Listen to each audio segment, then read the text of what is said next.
بے قابو عشق ایپیسوڈ نمبر 14۔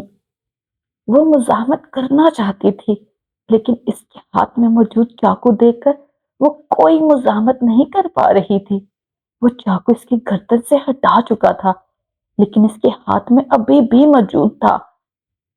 اس کے انداز میں اتنی شدت تھی کہ اریبہ نے اس کے سینے پر ہاتھ رکھ کے اسے خود سے دور کرنے کی کوشش کی، لیکن وہ پوری طرح سے مدہوش ہو چکا تھا، جیسے اس سے زیادہ ضروری کام دنیا میں کوئی نہ ہو۔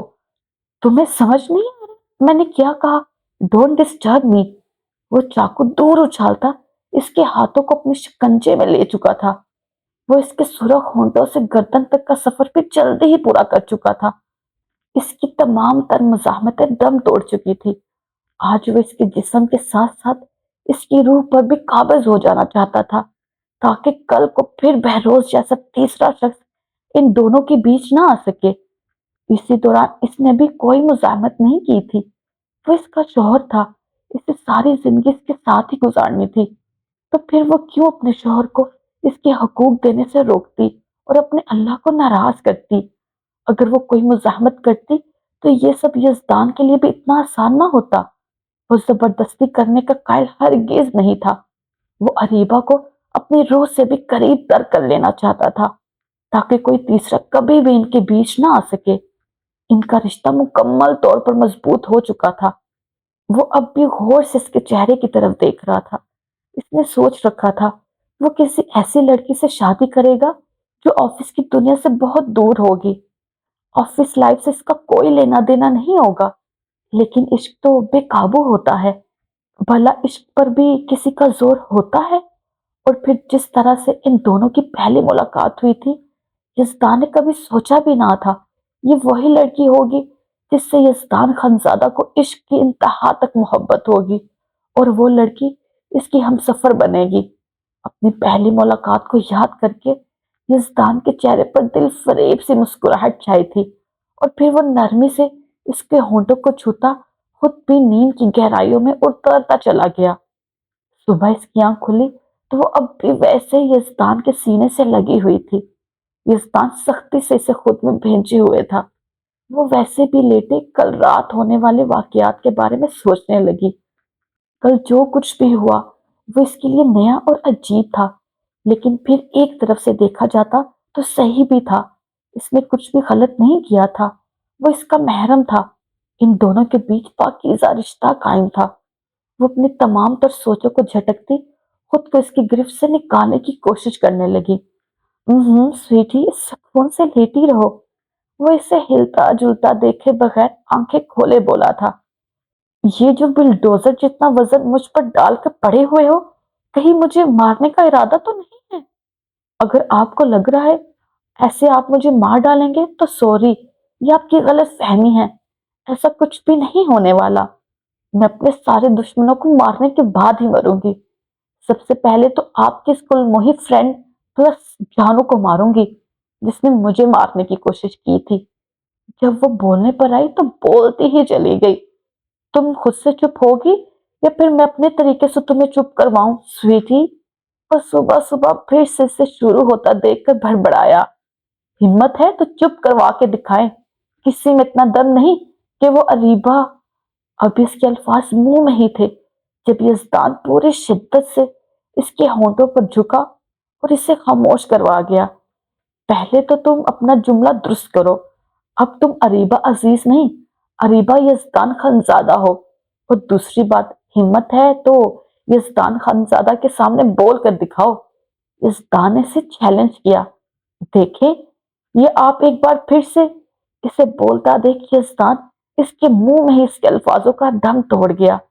اب کی بار اس کی پوری آنکھیں کھلی تھی۔ وہ اس کے سینے پر مکے برسائے اسے خود سے دور کرنے کی کوشش کرنے لگی، جس کا یزدان جیسے باڈی بلڈر بندے پر ذرا بھی اثر نہ ہوا۔ جان تمہاری اندر چڑیا جتنی ہے اور باتیں ایسی کرتی ہو جیسے کوئی قلعہ فتح کر لوگی۔ یزدان نے اس کی نازک سی جان پر طنز کیا۔ آپ جیسے چھچورے انسان سے شادی کرنا کوئی قلعہ فتح کرنے سے بھی زیادہ بڑھ کر ہے۔ وہ بھی کہاں پیچھے رہنے والی تھی، فٹ سے جواب دیا۔ ہاں ہاں، پھر تو انعام کی حقدار ہو، تمہیں انعام دینا چاہیے۔ وہ اس کے ہونٹوں پر انگوٹھا رب کرتے مسکراتے ہوئے بولا، مجھے نہیں چاہیے آپ کا انعام۔ وہ اسے ایک بار پھر خود پر جھکتا دیکھ بیچ میں ہی روک گئی۔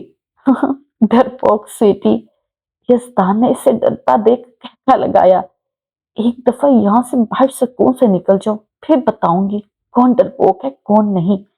اس نے اپنے دل میں ہی سوچا، اب میرے خلاف دماغ میں کون سی پلاننگ کر رہی ہو؟ اس نے اریبہ کو سوچوں میں گم دیکھ کے پوچھا، کچھ بھی تو نہیں، بس فریش ہونے کے بارے میں سوچ رہی ہوں۔ اس نے جلدی سے بات بنائی، اچھا جاؤ فریش ہو جاؤ۔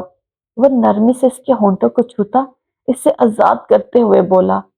اس کے آزاد کرنے کی دیر تھی، وہ جن کی طرح وہاں سے غائب ہوتی واش روم میں بند ہوئی تھی۔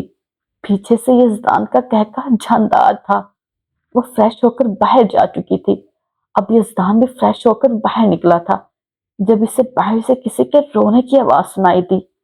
وہ جلدی سے بیڈ پر ٹاول پھینکتا باہر بھاگا۔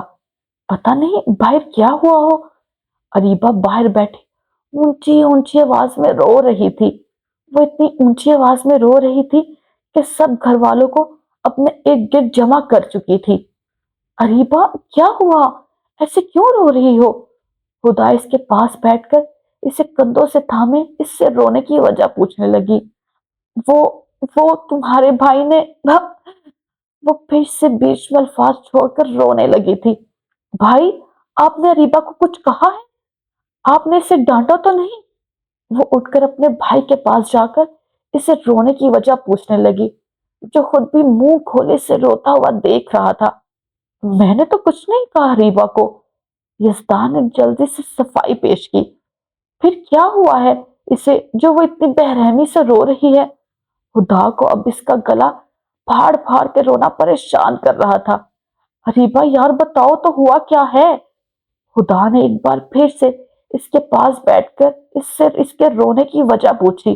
بھائی، آپ نے بھابھی کو کمرے سے باہر تو نہیں نکال دیا جو وہ بیچاری باہر بیٹھے بے دردی سے رو رہی ہے؟ معاویہ نے پریشان ہوتے یزدان سے پوچھا، جبکہ ان سب میں ایک واحد شخص اسفن تھا جو ریلیکس کڑا تھا۔ اریبہ کا بار بار یزدان کی طرف دیکھنا اور پھر کسی کے پوچھنے پر اور تیز آواز میں رونا اسے یہ سمجھا گیا تھا کہ کوئی بڑی بات نہیں ہے، بس ان دونوں کے بیچ کوئی معمولی سا جھگڑا ہوا ہوگا۔ پیچھے ہٹو تم سب، میں خود پوچھتا ہوں اریبہ سے کیا ہوا ہے اسے۔ وہ معاویہ کو گھورتا اسے سائڈ پر کرتا خود اریبہ کی طرف بڑھا تھا۔ کیا ہوا سویٹی، ماما کی یاد آ رہی ہے جو ایسے رو رہی ہو؟ یزدان نے اس کے پاس بیٹھ کر پیار سے پوچھا۔ سویٹی، یزدان کے منہ سے اریبہ کے لیے سویٹی لفظ سن کر ان تینوں نے منہ کھولے ایک ساتھ سویٹی لفظ دہرایا تھا، جس پر یزدان نے ان تینوں کو گھورا اور پھر سے اریبہ کی طرف متوجہ ہوا۔ بتاؤ سویٹی، الشبا آنٹی کی یاد آ رہی ہے تو ہم چلتے ہیں ان کی طرف۔ یزدان نے پیار سے اسے بہلایا۔ نہیں، مجھے ماما کی یاد نہیں آ رہی، اس نے روتے ہوئے ہی بتایا۔ تو پھر کیا ہوا ہے، کچھ بتاؤ تو صحیح۔ اب کی بار یزدان کے لہجے میں پہلے والی نرمی نہیں تھی۔ وہ اس کے بغیر وجہ بتائے رونے سے عاجز آ چکا تھا، اس لیے اب تھوڑے غصے سے پوچھ بیٹھا، جس سے اریبہ کے رونے میں اور شدت آ گئی۔ پیچھے ہٹیں آپ۔ وہ یزدان کو پیچھے کرتی پھر سے ہدا کے گلے رکھ کر رونے لگی۔ یزدان، تم نے بھابھی کو راتوں رات ایسا کیا کہہ دیا ہے جو وہ بیچاری صبح صبح ہی بہت روئے جا رہی ہے؟ اسفن نے شرارت سے یزدان کی طرف دیکھتے ہوئے پوچھا۔ میں نے ایسا کچھ بھی نہیں کیا تمہاری بھابھی کو جو وہ گلا پھاڑ پھاڑ کر رو رہی ہے۔ یزدان نے دانت پیستے جواب دیا، مطلب کچھ تو کہا ہے۔ وہ اب بھی اسے چھیڑنے سے باز نہیں آیا۔ اچھا یار اریبہ، بتاؤ تو صحیح کیا ہوا ہے، اب تم ایسے رو رو کے مجھے پریشان کر رہی ہو۔ وہ اسفن یزدان کی بحث کو اگنور کیے اس سے پوچھنے لگی، وہ نا تمہارے بھائی نے۔ وہ یزدان کی طرف دیکھ کے پھر سے رونا سٹارٹ کر چکی تھی اور اپنے الفاظ ادھورے چھوڑ چکی تھی۔ اف خدایا یار اریبہ، میرا دماغ اب گھوم رہا ہے، بتاؤ تو صحیح بھائی نے آخر کیا کیا ہے؟ اب کی بار خدا نے جھنجھلا کر اس سے پوچھا۔